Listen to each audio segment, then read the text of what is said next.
Let's start it. Right, यानी हमें अपनी मेहनत के साथ टॉपर बनने के लिए हमें क्या चाहिए होता है? हमसे कहा गया शुरुआत से ही, हमसे कहा खूब मेहनत करो, खूब जटिल मेहनत करो, जबरदस्त तरीके से मेहनत करो। जब मेहनत करोगे तभी आगे जाओगे, तभी आप आगे बढ़ोगे। ठीक है, हमें से बताया गया, यानी हार्ड वर्क हमसे कहा गया है, खूब मेहनत करने को कहा गया है। लेकिन आज के समय का जो सबसे इंपॉर्टेंट सेगमेंट है, क्योंकि आपके पास दिक्कत यह है, हार्ड वर्क का कोई विकल्प नहीं है, इसमें कोई कहने वाली बात नहीं है, आपको ये करना पड़ेगा। बट चूंकि आज के समय में कंपटीशन बहुत बढ़ गया है, ये जब परिभाषा कही गई होगी तब शायद इतने लोग एग्जाम नहीं दिया करते होंगे, इतना अवेयरनेस लोगों के अंदर नहीं थी, इतने ईजी संसाधन नहीं थे, इतना ज्यादा कॉम्पिटिशन नहीं था। आज की डेट में क्या होगा कि हर सीट के लिए लड़ाई बहुत ज्यादा बढ़ गई है, बहुत ज्यादा मुश्किलें बढ़ती चली जा रही हैं। आज सबके पास रिसोर्सेज अवेलेबल हैं, सुविधाएं उपलब्ध हैं, तो ऐसी कंडीशन में हार्ड वर्क के साथ साथ आपको स्मार्ट वर्क भी आना चाहिए। अगर आपको ये चीजें नहीं समझ में आ रही हैं तो फिर आपको सबसे बहुत ज्यादा दिक्कतें होने जा रही है। और जब हम स्मार्ट वर्क की बात आते हैं, चलो स्मार्ट वर्क का मतलब क्या, बालों में जेल लगा के पढ़ाई करें क्या सर? ठीक है, या काला चश्मा जो है उसको लगा के पढ़ें, या सर जो है वो स्वैग कुछ करते हुए हम पढ़ाई करें? नहीं। जब हम स्मार्ट वर्क कहते हैं ना, कई बार आपने भी सुना होगा, मोटिवेशनल स्पीकर्स बोलते हैं कि हार्ड वर्क के साथ साथ स्मार्ट वर्क करिए। बोले होता कौन सी चिड़िया का नाम है स्मार्ट वर्क? होता का हम कैसे पहचानेंगे स्मार्ट वर्क है? क्या करें भाई, फटी वाली जीन्स पहन लें, ठीक है, या बालों में जेल लगा लें, जो है वो कुछ और कर लें, चश्मा लगा लें, टैटू वैटू गुदवा लें पूरी बॉडी में, बोले हम स्मार्ट है। कल्पना बॉस के लिख दिया था गजनी में, वैसे हम पूरी बॉडी में टैटू बनवा लें कि हम स्मार्ट हैं। हम करें कैसे स्मार्ट पढ़ाई? तो स्मार्ट वर्क जो होता है, इसमें जो मैंने पहले बताया कि सबसे पहले आपके पास जो टाइम है, जिसने टाइम के साथ खेल लिया, जिसने टाइम को मैनेज कर लिया, जिसने टाइम को यूटिलाइज करना सीख लिया, टाइम को यूटिलाइज करना सीख लिया, वो स्मार्ट वर्क के साथ जाएगा। बड़ी ध्यान से सुनना, ये बहुत इंपॉर्टेंट बात है। फिर मैं एक क्वेश्चन के अंदर दूसरा कि ये सर ये स्मार्ट वर्क होता कहां से, किस चिड़िया का नाम है, कैसे करें स्मार्ट वर्क? काला चश्मा रात में भी लगा के पढ़े? नहीं। सबसे पहला स्मार्ट वर्क मैनेजमेंट होता है, टाइम को जिसने यूटिलाइज करना सीख लिया, वो ही जो है वो स्मार्ट वर्क के साथ जाएगा। लेकिन सवाल ये है कि मतलब सर अब इसमें टाइम को लेकर देखो, जरा ध्यान से समझना, मैं ये सारी चीजें कर क्या रहा हूं तुम्हें सबसे ज्यादा दिक्कत यहीं पर आएगी। ठीक है, टाइम को कैसे मैनेज करना है? बोले सर इसका मतलब, अच्छा सर रुकिए, मैं अभी 15 घंटे का टाइम टेबल बनाता हूं। ठीक है, 15 घंटे का टाइम टेबल लगाकर ये करना, वो करना, वो करना, वो करना, वो करना, वो करना, दरवाजा बंद, किसी बात नहीं करना, कोई मुझसे मिल नहीं सकता। सर इसको टाइम मैनेजमेंट कहते हैं? नहीं, ये टाइम मैनेजमेंट नहीं होता है, ये तो एक शो ऑफ है, ये एक बर्डन है जो तुमने अपने ऊपर डाल लिया। टाइम मैनेजमेंट का मतलब होता है मेरे टाइम की वैल्यू क्या है। तो आप लोग वैल्यू को ऐसे निकालते हैं कि सर मैं 10 घंटे पढ़ता हूं, आप ऐसे बोलते हो ना, सर मैं 10 घंटे पढ़ता हूं, मैं सर 8 घंटे पढ़ता हूं, सर मैं 12 घंटे पढ़ता हूं। लेकिन यहां पर मैंने टाइम मैनेजमेंट वर्ड यूज किया। मैं अभी फिर से आता हूं, एक एक चीज को बताता हूं। स्मार्ट वर्क होता क्या है, ये जो हम कहते हैं बहुत इजीली लोग कह देते हैं, टीचर भी कहता है सर आज के डेट में बेटा तुम्हें स्मार्ट वर्क करना पड़ेगा, इसमें स्मार्ट वर्क करना पड़ेगा। बोलो ना सर स्मार्ट वर्क होता क्या है, क्या करें सर बताओ, जीन्स फाड़ के पहन लें, किस तरह पहने, हम किस तरह पढ़ाई करें? अब सुन लो उसको कैसे होता है। तो बोले 10 घंटे, लेकिन यहां क्वेश्चन है कि 10 घंटे में सबसे बड़ी बात है आउटपुट क्या है आपका। आप जो 10 घंटे बैठे थे, अब अपनी माइंड की कंडीशनिंग आपकी क्या है, आउटपुट क्या है? नंबर 1 पहली बात तो ये जान लो। आउटपुट होने के साथ साथ जो सबसे बड़ी बात है, मेरा आउटपुट क्या आ रहा है, मैंने जो पढ़ा उसमें से कितना सीखा। दूसरी बात है, यानी हमने क्या देखा कि हमने जो पढ़ा उसमें से हमने कितना सीखा। हमारा स्टूडेंट मार्क क्यों खाता है? सर हमने 10 घंटे पढ़ा। आप पहला लाइन क्या बोलते हो, सिखा रहा हूं स्मार्ट वर्क किसे कहते हैं। तो बोला सर हमने 10 घंटे पढ़ा। मेरे को अभी तक बहुत कम ही ऐसे स्टूडेंट मिलेंगे जिसने कहा सर मैंने 10 घंटे में पढ़कर क्या सीखा। इसके बारे में तो बात ही नहीं होती। तुमने भी देखो नोटिस किया होगा, जब भी बात होता है तुम्हारा दोस्त, अबे तुम कितना पढ़ते हो बे? बोला यार आजकल मैं 8 घंटे डेली पढ़ रहा हूं, यार मैं 6 घंटे डेली पढ़ रहा हूं, यार मैं 5 घंटे ज्यादा नहीं पढ़ पा रहा हूं। आपने यही बातें की होंगी ना, पढ़ा। क्वेश्चन क्या है, एग्जाम किसका है? एग्जाम में कहीं लिखा है कि 500 पेज पढ़ के आओगे तो आईएएस बन जाओगे। सवाल कहता है कि ये आपके सामने एकदम नए तरह का क्वेश्चन है, इसका जवाब दीजिए, और उसका जवाब वही दे सकता है जिसने सीखा। क्या हमारी बातचीत करने में कहीं पर वो चीज है कि हमने 12 घंटे या 10 घंटे में क्या सीखा? पहली बात, पहला क्वेश्चन ये, हमने क्या सीखा। सेकेंड चीज है, जब हम आउटपुट निकाल रहे थे तो हमने कितनी इंपॉर्टेंट चीजों को, इसको प्रूफ करता जाऊंगा, एक एक चीज के पीछे आपको साइंटिफिक लॉजिक दूंगा, प्रूफ दूंगा, आप वहां जाकर उसको सर्च कर सकते हैं। इतना इंपॉर्टेंट सेगमेंट के साथ जाऊंगा कि मैंने जो पढ़ा उसमें मेरी इंपॉर्टेंट चीजें क्या है। हर चीज आप पढ़ने बैठ जाओगे, हर चीज को आप 10 बार लाइन पढ़ोगे। बच्चे मुझसे कहते हैं सर किताब का नाम बता दीजिए, ठीक है, लेकिन किसी ने मुझसे क्वेश्चन नहीं पूछा सर कि इस किताब को पढ़ने का तरीका बता दिया। हर कोई पूछता है सर किताब का नाम बता दीजिए, प्री निकालना, सर किताब का नाम बता दीजिए पेपर 1 के लिए, सर भूगोल की किताब का नाम बता दीजिए। नेवर एनीबडी नेवर आस्क की इस किताब को पढ़ने का तरीका बता दीजिए, क्योंकि जब पढ़ने बैठोगे तो उसमें आपको फालतू चीजें भी दिखाई पड़ेंगी और उसमें जो है वो आपको तमाम अन्य भी सेगमेंट्स आपको दिखाई पड़ेंगे।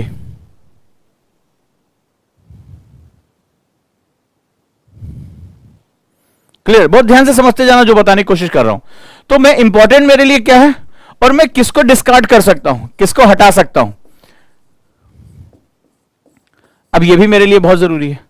तो मैं किसको हटा सकता हूं, यह भी एक बहुत, मैं किसको मैं हटा सकता हूं, किसको डिस्कार्ड कर सकता हूं, तभी तो जो मेरे लिए बचेगा वही तो स्मार्ट है। मुझे पता होना चाहिए मुझे क्या पढ़ना है और क्या नहीं पढ़ना है।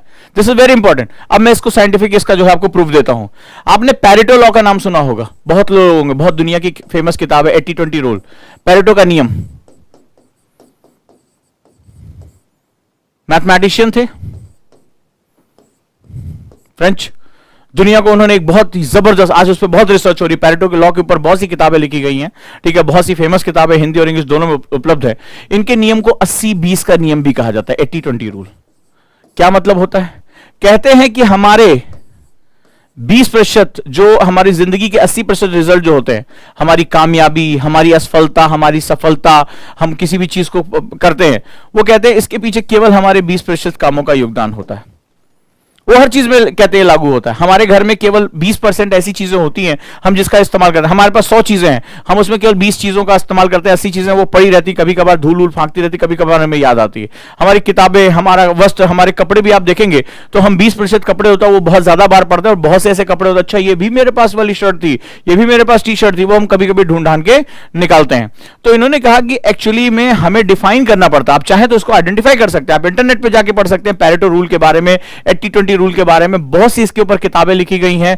रिचर्ड कोच की बुक है जो 80-20 प्रिंसिपल, बहुत फेमस किताब है, आप उसको भी पढ़ सकते हैं। रिचर्ड कोच की बुक हिंदी में भी आती है, इंग्लिश में भी आती है, उसका अनुवाद भी मिल जाएगा आपको। तो हमारे 20% जो काम होते हैं, हमारी 20% प्रायोरिटीज यानी हमारी प्राथमिकता है, वो हमारी 80% रिजल्ट को तय करती हैं। इसी को स्मार्ट मेथड्स कहते हैं। सवाल ये नहीं कि तुम कितने घंटे पढ़ रहे हो, सवाल है सीख क्या रहे हो, सवाल है प्रायोरिटीज कितना दे रहे हो। क्या यूपीएससी में हर सब्जेक्ट को बराबर एडवांटेज दी जा सकती है, क्या बराबर वेटेज दिया जा सकता है, या हमें किसी के लिए अलग से स्ट्रेटजी बनानी पड़ेगी, किसी के लिए अलग से स्ट्रेटजी बनानी पड़ेगी। जब हम कहते हैं कि हमें इतिहास पढ़ना है तो क्या हमारे पास वो माइक्रो मैनेजमेंट है कि हमें इतिहास में क्या क्या चीजें पढ़नी है, हमें ज्योग्राफी में क्या क्या चीजें पढ़नी है, हमें इकोनॉमी में क्या क्या चीजें पढ़नी है और हमें क्या चीजें नहीं पढ़नी है। ठीक है, सब कुछ जो है उसके साथ जो है नहीं आ सकता। तो इसको आपको स्मार्ट बनने के लिए आपको एक स्ट्रेटजी फॉलो करनी पड़ेगी, आपको एक नियमावली का जो है वो पालन करना पड़ेगा। ये बहुत ही इंपॉर्टेंट सेगमेंट होती है।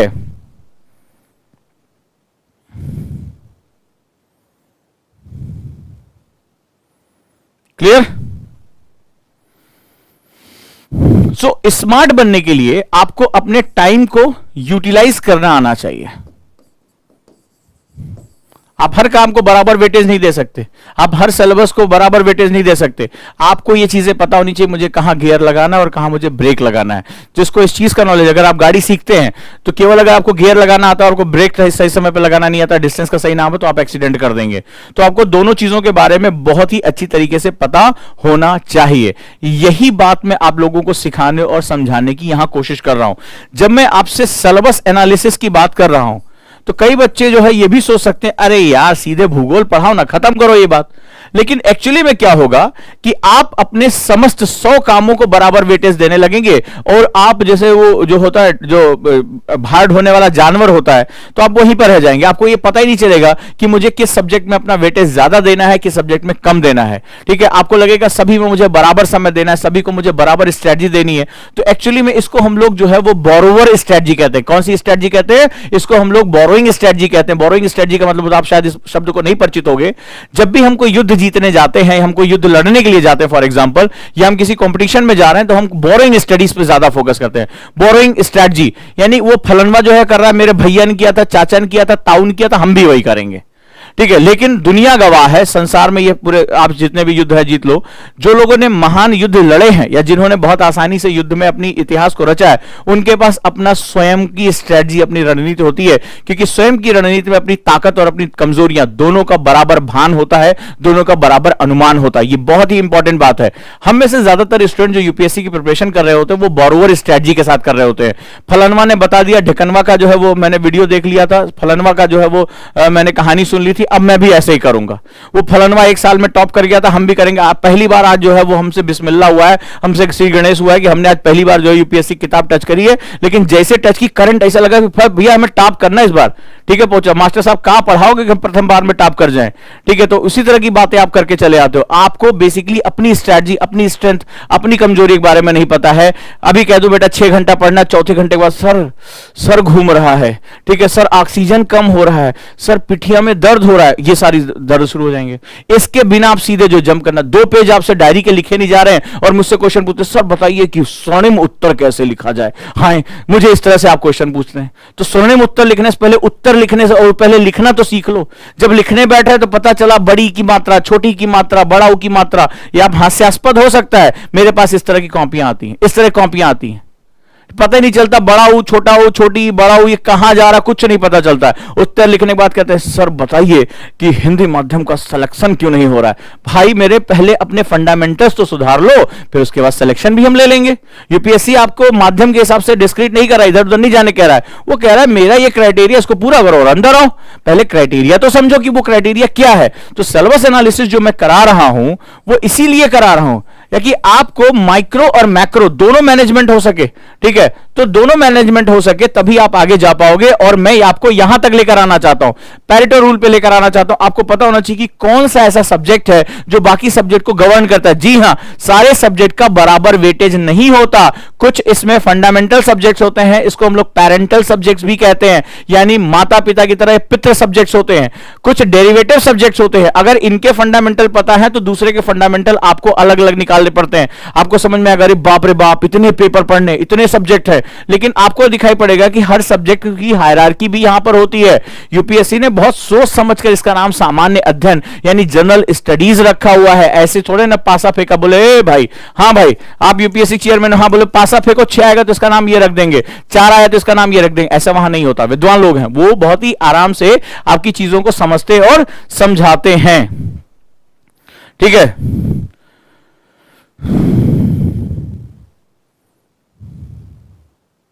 चाणक्य ने एक बड़ी महत्वपूर्ण बात कही, मैं आपको बता देता हूं। एक उनका जब चाणक्य नीति पढ़ोगे तो उसमें एक बड़ी खूबसूरत बात लिखी गई कि विद्या हर किसी को नहीं दी जानी चाहिए। अब आप कहोगे संसार का सबसे महान गुरु वो कह रहा है कि विद्या हर किसी को नहीं दी जानी चाहिए, हर विद्यार्थी को विद्या नहीं दी जाए, ये उनका कथन है। बोले विद्या उसी को दी जानी चाहिए जो उस विद्या को प्राप्त करने योग्य हो। बड़ा महत्वपूर्ण बात। बोले सबको विद्या धन नहीं दिया जा सकता, ये बहुत अकूत धन है। बोले उसी को दिया जा सकता है जो विद्यार्थी विद्या प्राप्त करने योग्य हो।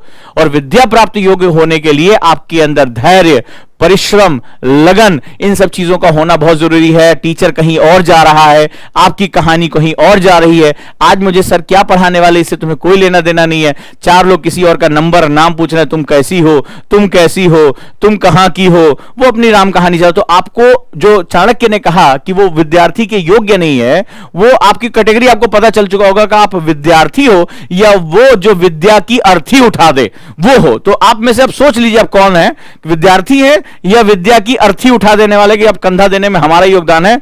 इसका तो राम नाम सत्य है। चलिए,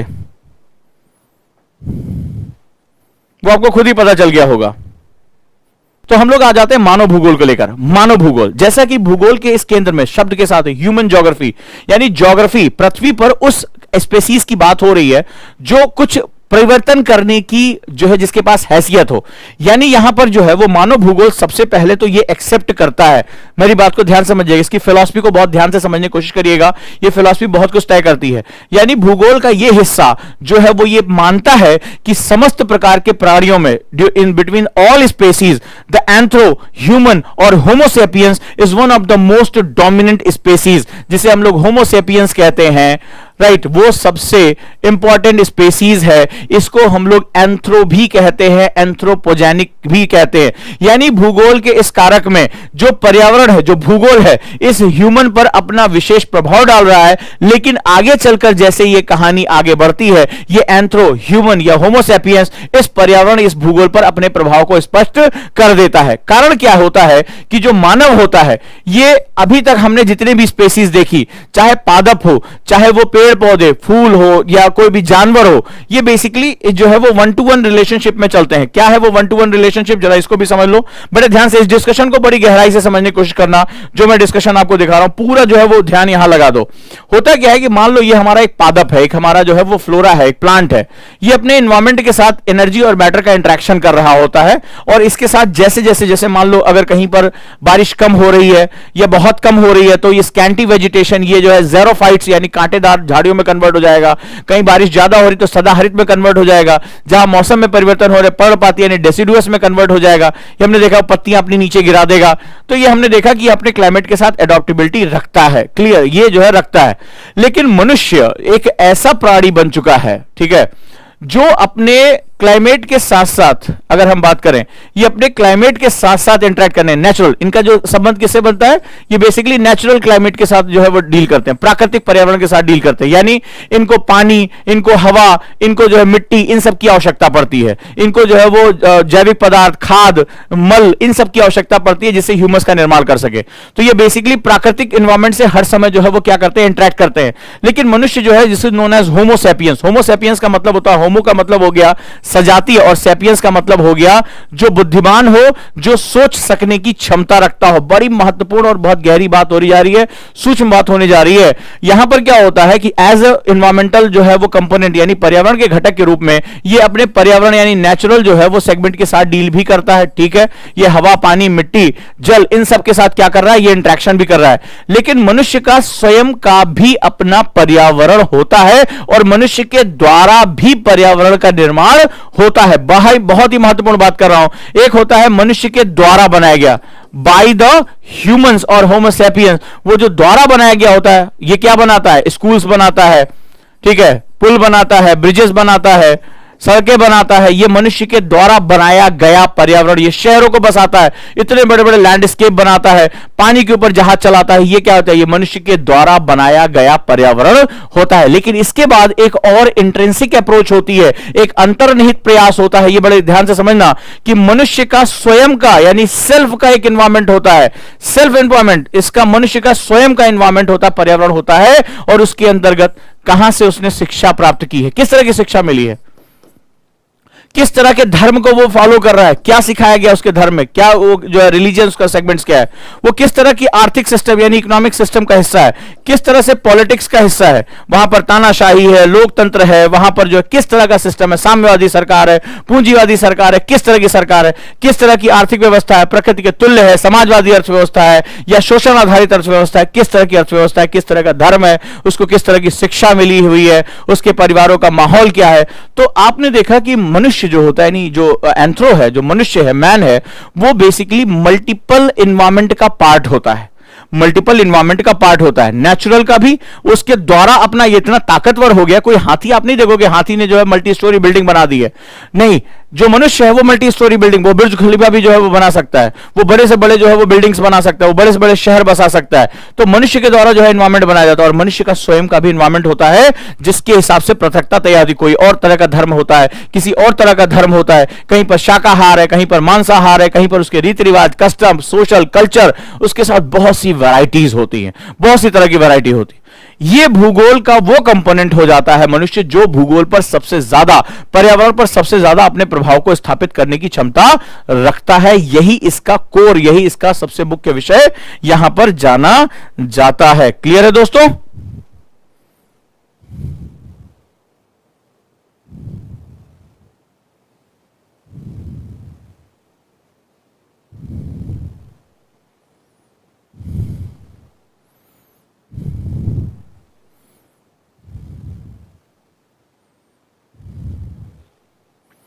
चलिए, जहां नहीं समझ में फिर से पूछे। यानी इसका मतलब है कि एक साथ ये बहुआयामी एनवायरमेंट का पार्ट होता है, ये समझना बड़ा जरूरी है। आगे चलें तो हमें क्या करना पड़ेगा, इसका मतलब है हम जिस मानव भूगोल को पढ़ने जा रहे हैं उस मानव भूगोल के अंतर्गत इन ह्यूमन ज्योग्राफी के अंदर बहुत कुछ जो है सम्मिलित हो जाता है। इसका केंद्र बिंदु मानव है, वो जो पर्यावरण से प्रभावित होता है और वो जो पर्यावरण को प्रभावित कर सकता है। One who influence by the environment, one who can influence to environment, right. ये दोनों को और ऑफ एनवायरमेंट, ये सभी को क्या कर सकता है, प्रभावित कर सकता है। इसीलिए इसको केंद्र में रखकर इसकी स्थापना की गई है, राइट। चलिए, तो कहता है इसके अंतर्गत आता है आर्थिक भूगोल। हमेशा ध्यान रखिएगा, सिलेबस को ये प्रिंट आउट आप जाके ले सकते हो, इंटरनेट मिल जाएगा, लेकिन सिलेबस के अंदर जो शब्द स्थापित किए गए हैं, यूपीएससी ने जिन वर्ड्स को इस्तेमाल किया, जब तक आप उसको खोलकर पढ़ना नहीं शुरू करोगे तब तक आप कभी भी आप इस सिलेबस का एनालाइज नहीं कर पाओगे, इसकी अंडरस्टैंडिंग नहीं कर पाओगे। जब तक आपको, अभी आपने कितनी बार मानव भूगोल शब्द सुना होगा, आप किसी भी किताब को ले, मानव भूगोल, why human geography, why physical geography, why geomorphology, यही मैं आपको पढ़ाने की कोशिश कर रहा हूं। जब तक इस वाई को एस्टैब्लिश नहीं करोगे, जब तक इस व्हाट पे रहोगे, हमारी शिक्षा व्यवस्था क्या है, हमारी अरे यार पढ़ लो ना, रट लो यार क्या, अरे फलाना एग्जाम क्रैक करना है कि विद्वान बनना है, इस तरह की हम बातें करते हैं। जब तक कि तुम इस वाई को एस्टैब्लिश नहीं करोगे तब तक आपका अटैचमेंट ही नहीं क्रिएट होगा अपने सब्जेक्ट के साथ, ठीक है। और जब तक अटैचमेंट नहीं होगा तब तक तो, जब यार किसी के साथ तुम्हारी अटैचमेंट ही नहीं, मोहब्बत ही नहीं तुम्हारी, तो फिर कहां तुम उसके लिए जान देने की बातें करोगे, कहां उसके लिए शेरो शायरी करोगे, कहां उसके लिए जो टाइम दोगे। तो मोहब्बत होना बहुत जरूरी है यहाँ पे, ठीक है। जब मोहब्बत हो जाती है तो फिर वो जो है वो कोई लाशों पर भी जो है वो क्या होता है, वो जो है वो नदी पार करके वो चले गए थे। तो ये this is attachment is very important, चाहे ह्यूमन से हो चाहे भगवान से हो, सभी के अपने, लेकिन हमेशा कहा गया अटैचमेंट इज वेरी इंपॉर्टेंट यहाँ पर। तो अगर आपको यूपीएससी के साथ मोहब्बत करनी है, अगर आपका लबासना ही आपका ड्रीम है, वही आपका प्यार है, तो आपको उस अटैचमेंट के लिए उसको समझना पड़ेगा। समझते हैं ना, जब दो एक दूसरे से मिलते हैं, अनजान होते हैं, तो एक दूसरे को समझने का प्रयास करते हैं। चलिए नेक्स्ट वन,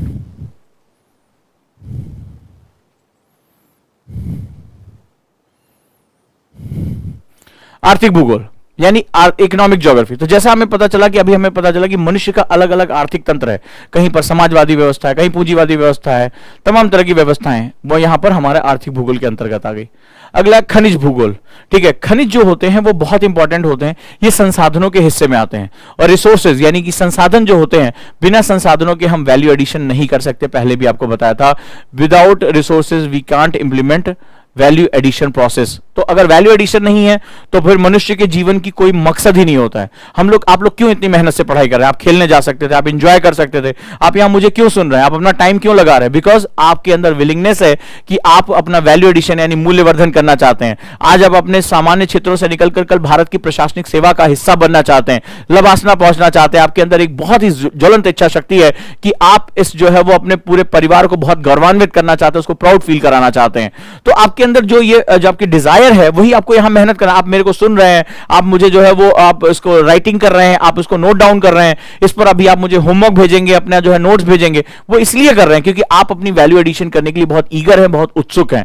तो एक्चुअली में जो खनिज भूगोल होता है वो बेसिकली हमारे रिसोर्स का एक बड़ा इंपॉर्टेंट पार्ट होता है। किसी भी राष्ट्र को अगर अपना वैल्यू एडिशन करना होता है, अपनी आर्थिक प्रगति करनी होती है, जो कि हमारा एक मकसद है, तो उसके लिए हमें अपने संसाधनों की, हमें अपने खनिजों की, अपने रिसोर्सेज की न सिर्फ जानकारी होना बहुत जरूरी है, उसमें मूल्यवर्धन करना भी, उसकी में गतिकी लाना भी हमारी एक बहुत ही महत्वपूर्ण जिम्मेदारी होती है।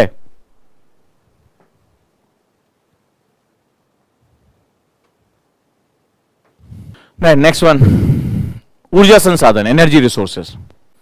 एनर्जी रिसोर्सेस की अगर बात करें, ऊर्जा संसाधनों की, तो बिना ऊर्जा के, जैसे अगर मेरे शरीर में ऊर्जा नहीं है तो मैं नहीं पढ़ा सकता, ठीक है। आपके शरीर में ऊर्जा नहीं, आप कोई काम नहीं कर सकते। तो ऐसी कंडीशन में क्या होगा कि that is one of the most important segment.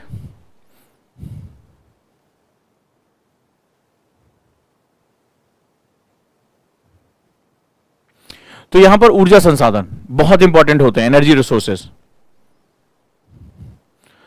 ऊर्जा संसाधन के बाद जीव संसाधन। अब आपको समझ में आ गया जो संसाधन वर्ड है उसका मतलब क्या होता है, why we are using word resources. हम संसाधन क्यों यूज कर रहे हैं? क्योंकि इन संसाधनों के बिना आप कभी भी इकोनॉमी में वैल्यू एडिशन नहीं कर सकते, मूल्यवर्धन नहीं कर सकते।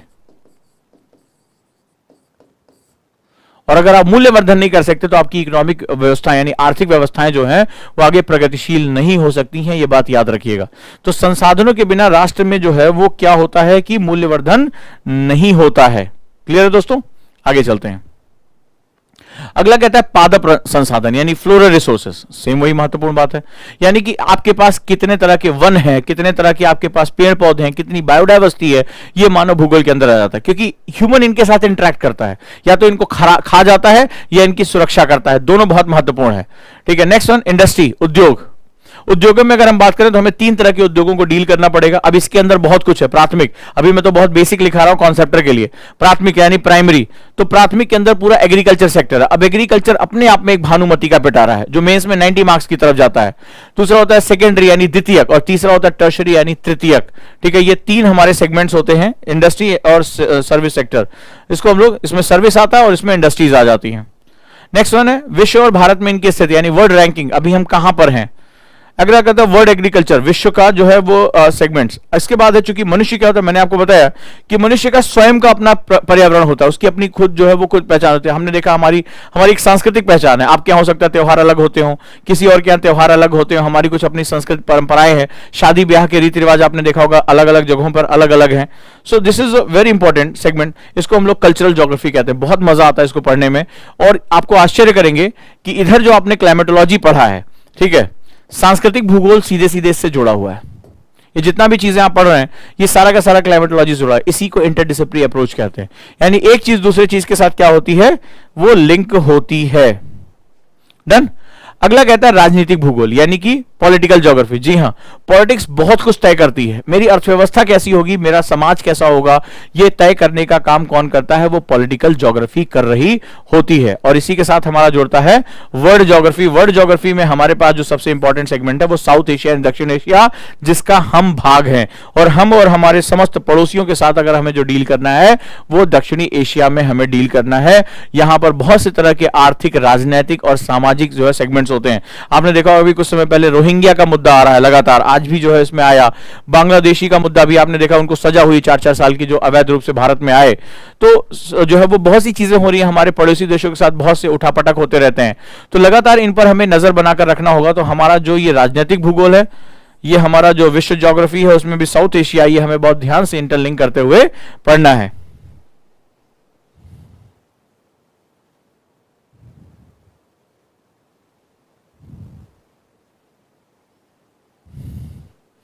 डन है दोस्तों। तो आपको समझ में आया आज के डिस्कशन से कि हम वो ह्यूमन ज्योग्राफी वर्ड क्यों यूज कर रहे हैं, उसको यूज करने के पीछे सेगमेंट्स हमारे पास क्या है। यहां समझ में आया कि हम इसको ह्यूमन ज्योग्राफी क्यों कहते हैं, क्योंकि बाकी जितने भी कंपोनेंट है पर्यावरण के, वो सिर्फ नेचुरल रिसोर्सेज, नेचुरल एनवायरनमेंट के साथ इंटरेक्ट करते हैं। बट हम मनुष्य का अपना एक सोच होती है, अपना दिमाग होता है, अपनी चीजें होती हैं। ठीक है, तो अब क्या होता है, उसी हिसाब से वो अपना बिहेव करता है। तो नेचुरल कंपोनेंट होने की वजह से वो एनवायरनमेंट के साथ भी डील कर रहा होता है। वो क्या होता है, उसके द्वारा वो इतना सक्षम है, इतना ताकतवर है, बड़ी बड़ी मशीनों का मालिक है, उसको हर तरह की ऊर्जा के बारे में पता है। तो मनुष्य सिर्फ आज अपनी मांसपेशियों की शक्ति पर निर्भर नहीं रह गया, उसका दिमाग आज इतना ताकतवर हो गया कि वो बड़ी से बड़ी जायंट मशीनों का मालिक है आज वो। ठीक है, जो पहाड़ भी अगर तोड़ना हो, पहाड़ों का सीना चीर देना हो, टनल निकालना हो, आज मनुष्य के लिए जो है मजाक सी बात है। अगर जमीन के अंदर मेट्रो को जो है वो बना देना हो, तो वो जमीन के अंदर खोदते हुए मेट्रो को निकाल सकता है। आज उसके लिए मजाक सी बात है। आज चेनाब नदी के ऊपर आपने देखा होगा जो हमने आर्क अभी हमने बनाया है, जो पीयूष गोयल साहब रेल मंत्री ने अभी किया, कि अब तक दुनिया का सबसे ऊंचा पुल हम बना रहे हैं चेनाब के ऊपर। आप देखें उसकी परिकल्पना, देखें कि उस नदी के पुल को रखने में ही कितनी मेहनत करनी पड़ी, उसका आर्क हम बना रहे हैं। कितना डेंजरस, देख के जो है रूह कांप जा रही। वहां पे जो लोग काम कर रहे होंगे उनकी हालत सोचिए। लेकिन मनुष्य असंभव से असंभव, वो पहाड़ के दोनों हिस्सों को जो है क्या करना है, वो जोड़ने की तैयारी कर चुका है और उसको जोड़ भी ले जाएगा। लोअर ब्रिज बना दिया, अपर ब्रिज बना के उसको कंप्लीट कर डालेगा। तो मनुष्य जो है वो आज बहुत ही पराकाष्ठा, उसकी अपने जो है वो क्या होता है, उसके लिए पहाड़, नदियां, झीलें, ये सब आज उसके लिए कोई मायने नहीं रखते हैं। तो वो अपने एनवायरमेंट को बनाता है और उसके अंदर का भी अपना एक स्वयं का एनवायरमेंट होता है। इसीलिए ह्यूमन ज्योग्राफी होता है वो बहुत ही इंटरडिसिप्लिनरी जो पार्ट होता है, जिसको हमें पढ़ने की आवश्यकता पड़ती है दोस्तों। चलिए नेक्स्ट। अभी खत्म नहीं हुआ पिक्चर, अभी तो सिर्फ अंगड़ाई है, अभी आगे बहुत लड़ाई है। इसके बाद भूगोल में एक होता है माइक्रो सेक्टर्स, यानी कि सूक्ष्म। हम अपने क्षेत्र के बारे में बात करें, जैसे हम हिंदुस्तानी हैं, भारत में रहने वाले लोग हैं, तो हमारा जो भूगोल है वो भारत का भूगोल कहलाता है, यानी ज्योग्राफी ऑफ इंडिया। तो सिलेबस में इसको रखा गया क्योंकि आपको आईएएस के तौर पर, यानी आने वाले समय में आपको एक प्रशासनिक अधिकारी के तौर पर आपको भारत की भूमि के बारे में पता होना चाहिए। हमारा देश कैसा है, हमारी लीजेसी क्या है, हमारा इतिहास क्या है, हमारे पास कौन से संसाधन है, हमारे पास क्या वन है, हमारे पास क्या जीव है, क्योंकि आपको इसमें न सिर्फ इनका मैनेजमेंट करना है, इसके जो संवर्धन यानी इसको बढ़ाने के लिए भी आपको लगातार बहुत ज्यादा प्रयास करने हैं दोस्तों। चलिए अब हम इसके बारे में पढ़ते हैं और समझते हैं कि ये बेसिकली क्या चीज है और इसको कैसे जो है वो आगे लेकर जाना है।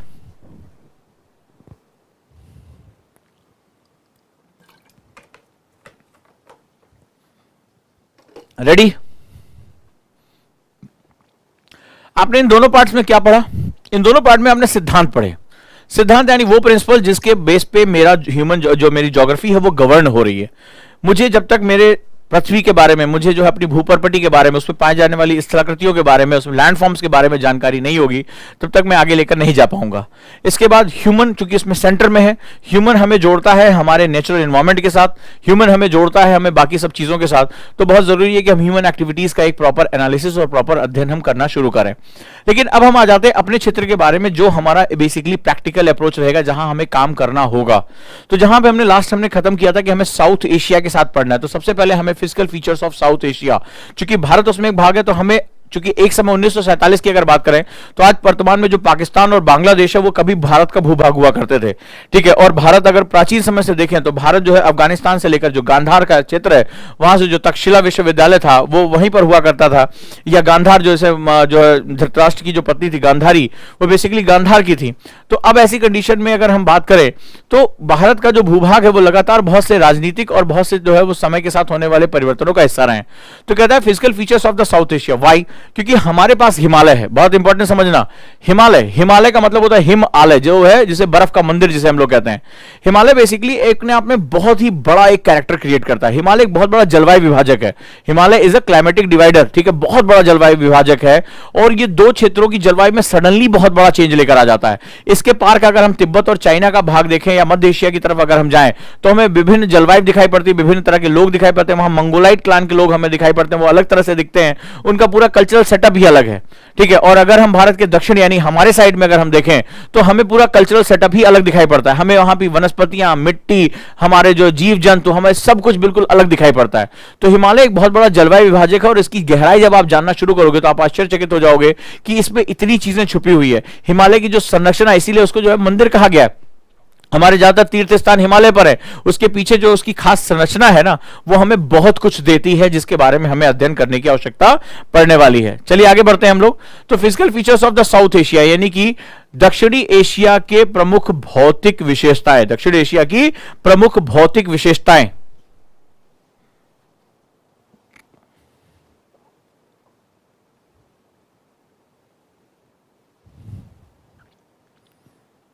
Next one, climate of south Asia, दक्षिण एशिया की जलवायु। जैसे मैंने आपको बताया कि हिमालय एक बहुत बड़ा जलवायु विभाजक है, वो एक अलग पृथक प्रकार की जलवायु को क्रिएट कर देता है और इतना ज्यादा इसका डोमिनेंस है कि हमें यहां पर क्लाइमेट ऑफ साउथ एशिया पर अपना एक अलग से डोमिनेंस यहां पर बनाकर रखना होगा। Next one, biomes of the South Asia, क्योंकि अब देखो ये सारा लिंक है, क्लाइमेट बायोम को तय करेगा, ठीक है, ये बहुत इंपॉर्टेंट सेगमेंट होता है। तो बायोम ऑफ साउथ एशिया, दक्षिण एशिया के प्रमुख बायोम, बायोम जिसमें जंतु जीव सब कुछ शामिल हो जाता है।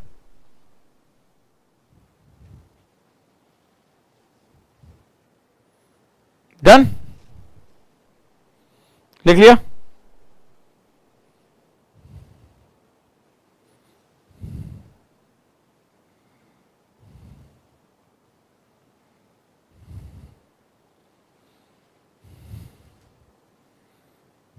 नेक्स्ट वन, आगे चलें।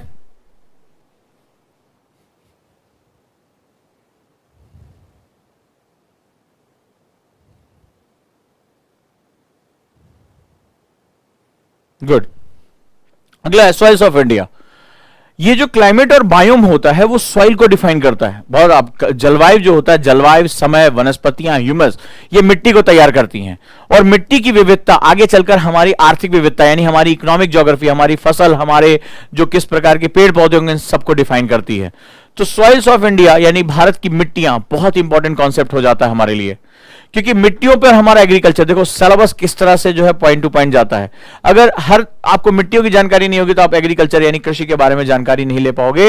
इंडियन एग्रीकल्चर यानी कि भारतीय कृषि के बारे में आपको वहां जानकारी की आवश्यकता पड़ेगी।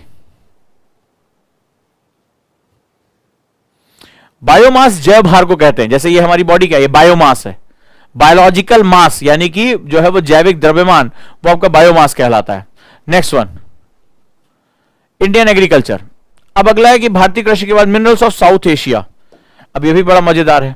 जब हमने इससे पहले, ध्यान से देखो, जब हमने इससे पहले सिलेबस को इंटरलिंक करना सीखो, कई बार हमें जो किताब मिल जाती है, जब हम महाद्वीपीय विस्थापन सिद्धांत और प्लेट टेक्टोनिक थ्योरी पढ़ी थी, जब हमने इस थ्योरी को पढ़ेंगे तो हमें पता चलेगा, जब इस थ्योरी को हम ध्यान से देखेंगे कि यहां पर हमें पता चलेगा कि भारत जो था वो गोंडवाना लैंड का हिस्सा था। इंडिया का जो आज जो पेनिनसुलर पार्ट यानी प्रायद्वीपीय भाग था वो भारत के साथ था ही नहीं, वो तो गोंडवाना लैंड का हिस्सा था। और फिर आज से लगभग 7.2 करोड़ साल पहले उसने चलना शुरू किया और आगे जाकर यूरेशिया से टकरा गया और टकराने के फलस्वरूप हिमालय का निर्माण हुआ। ये हम यहां पढ़ेंगे, ठीक है, इसके बारे में हम अध्ययन करेंगे, ठीक है, ये हमारा पूरा सेगमेंट हो गया। लेकिन जब हम इसके साथ आगे जाएंगे, ध्यान से समझना, तो हमने यहां पर मिनरल्स ऑफ साउथ एशिया क्यों पढ़ा, हमने दक्षिणी एशिया की बात कर रहे हो, फिर उसमें हम दक्षिण भारत की तरफ जाएंगे। तो ये जो पार्ट है हमारा, जो प्रायद्वीपीय भारत है हमारा, इसमें खासतौर पर अगर हम देखेंगे तो प्रायद्वीपीय भारत जो दक्षिण भारत का हिस्सा है वो बहुत ज्यादा जो है वो मिनरल से रिच है। जैसे अगर हम कुडप्पा की चट्टानें, धारवाड़ की चट्टानें, इनके बारे में पढ़ें, तो अगर हम साउथ एशिया में भी सबसे ज्यादा डोमिनेंस देखेंगे तो हमारे पास बड़ी प्रचुर मात्रा में हमारे पास मिनरल उपलब्ध है। उसमें भी जो साउथ है, जो आपका प्रायद्वीपीय भारत है, जो पेनिनसुलर भारत है, उसमें उसका बहुत बड़ा डोमिनेंस हमें देखने को मिलता है। नेक्स्ट है energy resources in India. Bharat में ऊर्जा संसाधन, जैसा अभी हमने देखा कि बिना ऊर्जा के कोई भी कार्य नहीं हो सकता है, तो भारत में ऊर्जा संसाधनों की बात होगी। तो ऊर्जा संसाधनों में अगर हम बात करें तो हमारे पास कोयला है, हमारे पास जैविक ईंधन यानी कि फॉसिल फ्यूल है, पेट्रोलियम है, हमारे पास नेचुरल गैस है, हमारे पास हाइड्रो इलेक्ट्रिसिटी हमारे पास यानी नदियों से जो हम पानी का इस्तेमाल करके हम बिजली बना सकते हैं, और भी हमारे पास तमाम तरह के बायोमास है, जंगल की लकड़ी है, इन सभी का इस्तेमाल करके हम एनर्जी प्राप्त करने का प्रयास करते हैं। क्लियर है दोस्तों? Next one, mineral based industries यानी कि खनिज आधारित उद्योग को हम पढ़ेंगे। खनिजों पे ही हमारे ये उद्योग आधारित हैं, जैसे टिन उद्योग, जस्ता, एल्युमिनियम, इन सब के बारे में हम बात करेंगे। और इसके बाद है मैप बेस्ड ज्योग्राफी, यानी कि मैप आधारित हमें भूगोल का अध्ययन करना पड़ेगा। मैप से काफी अच्छे खासे प्रश्न यहां पर हमें देखने को मिलते हैं, जिसके लिए मैं अलग से आपको एक क्लास दूंगा और उसके बाद ही मैं उसके साथ मैं उसको जोड़ता चला जाऊंगा। क्लियर है?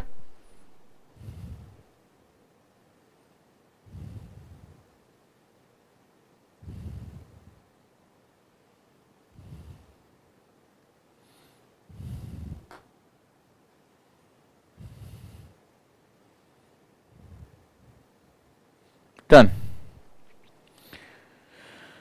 सो ये हमारा ज्योग्राफी का एक छोटा मोटा सिलेबस रहा, ठीक है, छोटा मोटा सिलेबस है। इसके अंदर बहुत सी चीजें हैं। आप यहां से ज्योग्राफी के साथ इकोनॉमिक्स में प्रवेश कर सकते हैं। बिना ज्योग्राफी को समझे आप इकोनॉमिक्स को उतना अच्छे से टच नहीं कर पाएंगे। 3 चीजों की आपको सबसे ज्यादा आवश्यकता पड़ेगी। एक तो आपको भारतीय समाज यानी इंडियन सोसाइटी की समझ होनी चाहिए। बिना भारतीय समाज की समझ के आप भारतीय अर्थव्यवस्था में प्रवेश नहीं कर पाते हैं, नंबर 1। नंबर 2 यहां पर होगा कि now we will enter into the next chapter, जैसे हम लोग जो है वो नए सेगमेंट में एंटर करते हैं। भारतीय समाज को आपको समझना बहुत जरूरी है, हमारे समाज में क्या क्या प्रमुख बातें हैं। तो सोसाइटी को समझे बिना इंडिया को आप समझ ही नहीं पाओगे। जब तक आप भारत के समाज को नहीं समझोगे, भारत को जानने की आपकी जो इच्छा है, जो आपकी पराकाष्ठा है, वो कभी भी स्थापित नहीं हो पाएगी। नंबर 1 हो गया। नंबर 2 जो हो गया इसमें जो सबसे इंपॉर्टेंट है, वो जो भूगोल को समझे बिना आप अर्थव्यवस्था में प्रवेश नहीं कर पाओगे। तो आपको 2 चीजों के बारे में तो हर हालत में पहले जानकारी लेनी होगी, भारतीय समाज की जानकारी लेनी होगी, इंडियन सोसाइटी की, और दूसरा आपको ज्योग्राफी के साथ भी जो जोड़ना पड़ेगा। तो ये हमारा बेसिक रहा। अगर आप लोग कल कहेंगे तो मैं आपको भारतीय समाज, इंडियन सोसाइटी की बारीकियों से परिचित कराऊंगा कि समाज जो वर्ड हम यूज करते हैं सोसाइटी, वो क्या होती है, इंडियन सोसाइटी बाकी सोसाइटी से अलग क्यों है, क्यों जब आप मार्केट में जाते, जब आप जो है वो यूपीएससी जब क्लियर करके जाओगे और जब आप आईएएस बनोगे या आईपीएस बनोगे, तो क्यों समाज की तरफ से आपको सबसे ज्यादा प्रतिरोध आता है, क्यों समाज से ही आपके ऊपर दबाव बनते हैं? क्यों समाज आपकी बात को नहीं सुनता? कौन है जो बदलाव नहीं चाहता? हम किताबें पढ़ रहे हैं कि भारत में जो है भ्रूण हत्या बंद होने जानी चाहिए, बच्चियों को पढ़ाने के लिए भेजना चाहिए, बाल विवाह बंद हो जाने चाहिए, लेकिन आज ये हमारे समाज की बात है या नहीं है? अगर ये हमारे समाज की बात है, ये हमारे लिए महत्वपूर्ण मुद्दा है, तो आखिर आप जब इनको सुधारने जाते हैं तो आपका ट्रांसफर क्यों कर दिया जाता है? आपके सुधार पर क्वेश्चन क्यों किए जाते हैं? आपके धर्म पर उंगली क्यों उठाई जाती है? आखिर उसके क्या रीजन हमारे पास उपलब्ध है? तो उसके लिए आपके मन में एक जिज्ञासा पैदा होनी चाहिए, हमारा समाज क्या है, हमारे समाज के डायमेंशंस क्या है, हमारे समाज के अंदर वो कौन सी मुख्य बातें हैं जिसको समझे बिना आगे जाना हमारे लिए बहुत मुश्किल होगा, क्योंकि आप इस समाज के लिए ही कुछ करने जा रहे हैं और इस समाज से ही आप बहुत कुछ लेंगे, इस समाज में ही आपकी तारीफ होगी और इस समाज की तरफ से ही आपको विरोध का सामना करना पड़ेगा और करना पड़ सकता है। तो निश्चित रूप से इस समाज की जटिलता को जब तक हम नहीं समझेंगे तब तक हमें आगे अपने सब्जेक्ट्स को इंटरलिंक करने में बहुत आसानी नहीं होगी। आखिर हम क्यों ये ऊर्जा संसाधन की आवश्यकता पड़ेगी? समाज के लोगों के साथ ही ना। आखिर हम और आप किसका हिस्सा है? समाज का हिस्सा है। आखिर हमारे आपके विचारों में इतनी भिन्नता क्यों है? एक नारी को कोई व्यक्ति अलग नजरिए से देखता है और एक व्यक्ति अलग नजरिए से देखता है। एक कहता नहीं बच्चियों को पढ़ाया जाना चाहिए, एक कहता है अरे बच्चियां पढ़ लिख कर क्या करेंगी, शादी ब्याह करो, ठीक है। तो आखिर जो है एक उसको वस्तु के रूप में देखता है और एक उसको जो है वो सम्मान के रूप में देखता है। आखिर ये नजरियों का फर्क क्यों है? हम किसी मुद्दों पर बहस क्यों करते हैं? किसी मुद्दे पर हमारे विरोधाभास क्यों होते हैं? किसी मुद्दे को लेकर हमारे समाजों में संघर्ष, टकराव, हिंसा, दंगे क्यों होते हैं? इनको समझना बहुत जरूरी है कि आखिर समाज का मूल स्वरूप क्या है। और आपकी पूरी सर्विस में जिस समय आप लबासना गए, जिस समय आपने ट्रेनिंग अपनी पूरी की, आपने सर्विस को ज्वाइन किया, चाहे वह पुलिस अधिकारी के रूप में हो, चाहे प्रशासनिक अधिकारी के रूप में हो, आखिर समाज के किन किन हिस्सों की तरफ से आपको किस तरह के जो है वो दिक्कतें आएंगी और उस दिक्कतों का मूल स्वरूप क्या होगा और आपको पूरी लाइफ में क्या करना होगा, ये एक बहुत ही महत्वपूर्ण कॉन्सेप्ट हमारे साथ होता है। तो निश्चित रूप से अगर आप लोग मुझे कहेंगे तो कल मैं आपको इंडियन सोसाइटी के कैरेक्टर से परिचित कराऊंगा।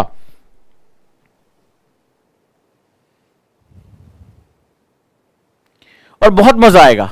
आपको पता चलेगा कि यार हम क्या पढ़ रहे थे, हमारी किताबों में इतनी डीप बातें की ही नहीं गई थी। आपको पता चलेगा कि एक अधिकारी के रूप में एक्चुअली आपका चैलेंज क्या होगा। कल आपको रियली फील होगा कि आप मतलब सर्विस में हैं, आप एक आईएएस है, आईपीएस है। मैं आपको वहां तक लेकर जाऊंगा, मैं आपको केस स्टडी के साथ परिचित कराऊंगा। आपको फील होगा yes I am in ground, मैं अभी अपने फील्ड में हूं, मैं अपना काम कर रहा हूं। और आपको पता चलेगा कि लेयर बाय लेयर कितनी फ्रिक्शंस है हमारे यहां, और ये फ्रिक्शंस अगर पैदा की हैं तो कई बार हमारे समाज की तरफ से हुई हैं, कई हमारी राजनीति की तरफ से हमारी प्रेरित हुई हैं। आपको इसकी बारीकियां पता चलेगी कि हम इतनी बातों में कॉन्फ्लिक्ट क्यों करते हैं। राइट है दोस्तों? लेकिन इसके लिए मुझे 1 से 2 दिन पूरा चाहिए होगा। एक एक बारीक पॉइंट मैं आपको लेकर आऊंगा, इन बारीक पॉइंट्स पे मेरा डिस्कशन होगा, लेकिन आपका पेन चलते रहना चाहिए। लेकिन कब बढ़ूंगा? जब इसमें जो मैंने आपको मुख्य बातें बताई हैं। जैसे प्रश्न मेरा क्या होगा कि मैंने सबसे पहले मानव भूगोल इसे क्यों कहा जाता है, why it is known as human geography. पहला क्वेश्चन लिखो, why it is known as human geography. काम शुरू, क्लास शुरू है। जिसको कॉन्सेप्ट में एडमिशन लेना वो लेना शुरू कर दे, काम चलता है, ये चल रहा है। ज्योग्राफी ऐसे ही मैं पढ़ाऊंगा। ऐसे पढ़ाते पढ़ाते एक दिन कहोगे सर मुझे सोसाइटी भी आ गई, मुझे ज्योग्राफी भी आ गई, इकोनॉमी का भी मास्टर हो गया। पता ही नहीं तुम्हें मेरे साथ चलेगा कि ओजांग सर किस सब्जेक्ट में कब जा रहे हैं। लेकिन मेरे को बहुत धैर्य से सुनना पड़ेगा। 3 महीने का समय मैं चाह रहा हूं। 3 महीने बाद तुम खुद जो है जिस को भी अपना टारगेट करना है उसको टारगेट कर लो, उसके साथ डिबेट के योग्य मैं तुम्हें बना दूंगा, ये निश्चित रूप से आप कहो। लेकिन उसको मेरे जो मेथड होते हैं वो पारंपरिक तरीकों से मैं बिल्कुल अलग हूं। मैं पहले तोड़ता हूं फिर जोड़ता हूं। तो पहले जो तुम्हारी जितनी भी चीजें उसको मैं तोड़ दूंगा, उसके बाद आपको नया पाथ बनाऊंगा। लेकिन मैं कह रहा हूं 3 महीने बाद आप टारगेट नाम बताओ मुझे जिसके तुम्हें डर लगता हो कि बहुत विद्वान है, फलनवा जो बहुत ज्यादा जानता है, उसके सामने मैं कोर कॉन्सेप्ट के साथ तुम्हें बिठाऊंगा। राइट?